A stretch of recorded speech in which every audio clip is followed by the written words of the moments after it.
The lamps were still there. Not broken, not knocked over. Just cold. Inside the huts, bowls of food sat where hands had left them. Some half-eaten, some untouched. A cooking pot rested above a fire pit that had burned out long ago, its contents frozen solid in time. Fur-lined clothing hung neatly along the walls, arranged with care, as if the owners had stepped outside for only a moment. But no one came back. Outside, the snow told a strange story. There were no signs of panic. No deep tracks cutting away from the settlement, no drag marks, no evidence of a hurried escape. The ground looked calm. Too calm. There were no bodies, no graves freshly dug, no signs of violence. An entire community, men, women, children, had vanished. What made the silence unbearable was not what was missing, but what remained. Food, tools, weapons. Supplies meant for survival in one of the harshest environments on Earth. Things no one would abandon willingly. Standing in that frozen stillness, a single question pressed harder than the cold itself. How does a whole village disappear without leaving chaos behind? Before that silence settled in, life at Anjikuni Lake followed a rhythm that had existed long before records or reports. The settlement lay deep in the northern wilderness, far removed from roads, towns, or constant contact with the outside world. Winters were long and unforgiving, but they were not unexpected. The people who lived here had survived them for generations. They knew the land. They knew its limits. Days were shaped by necessity. Hunting parties traveled across frozen terrain in small groups, moving carefully, conserving energy. Families worked together, preparing food, repairing tools, sharing quiet moments to pass the endless hours of winter darkness. Nothing was rushed, nothing was wasted. Isolation was not a danger. It was a way of life. Occasionally, traders passed through. Supplies were exchanged. News traveled slowly, but it did travel. The settlement was not cut off from the world. It simply lived on its edges.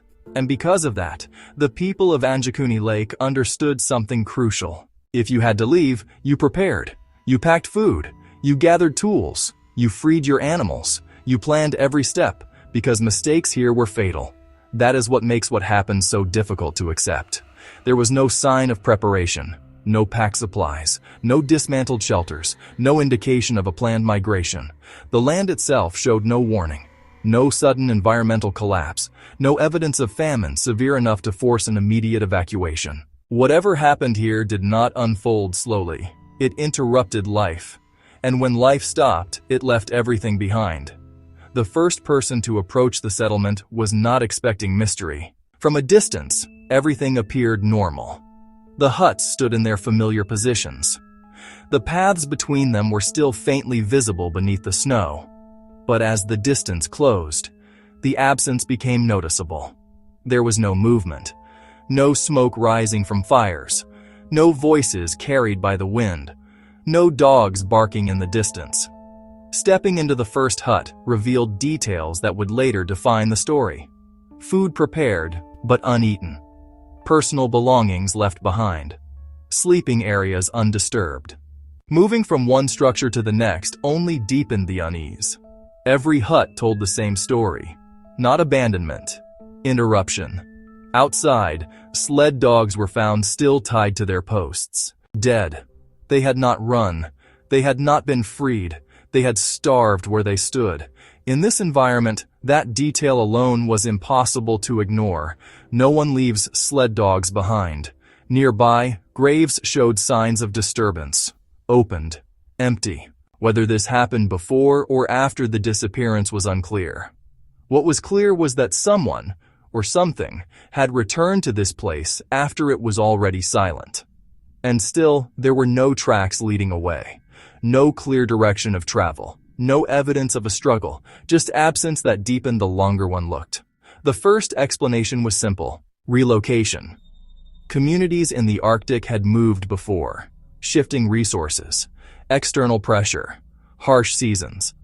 On the surface, the idea felt reasonable. Authorities accepted it quickly. It required no confrontation with uncertainty. At first glance, it explained everything, until the details were examined more closely. Why leave food behind? Why abandon tools meant for survival?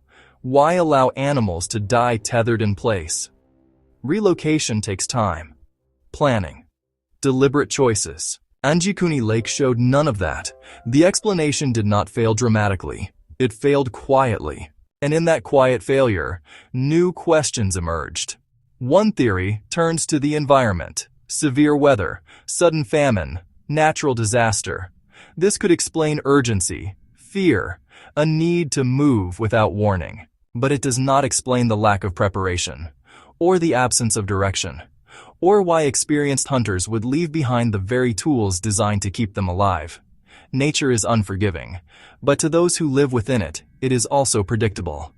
Another theory introduces human involvement: external authority, forced relocation, decisions made far from the settlement itself. This could explain silence, missing records, conflicting accounts. But even this explanation leaves gaps. There are no transport records, no confirmed destination, no trace of where an entire population was taken.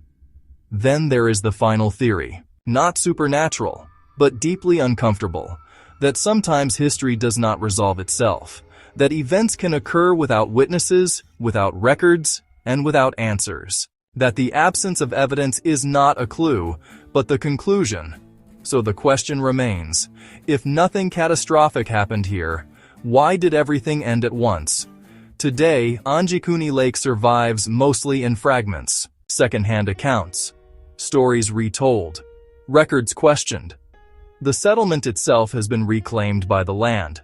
Snow fills the spaces where people once stood. Time smooths over what human memory cannot, and the lamps remain unlit. What happened here left no scars on the earth. It left silence. And silence, when it lasts long enough, becomes its own kind of answer. Some mysteries do not ask to be solved. They wait. If you want to explore more stories like this, stories history never finished telling, you can find them here. They are already waiting. And if you choose to subscribe, you are not joining for answers, only for the echoes left behind.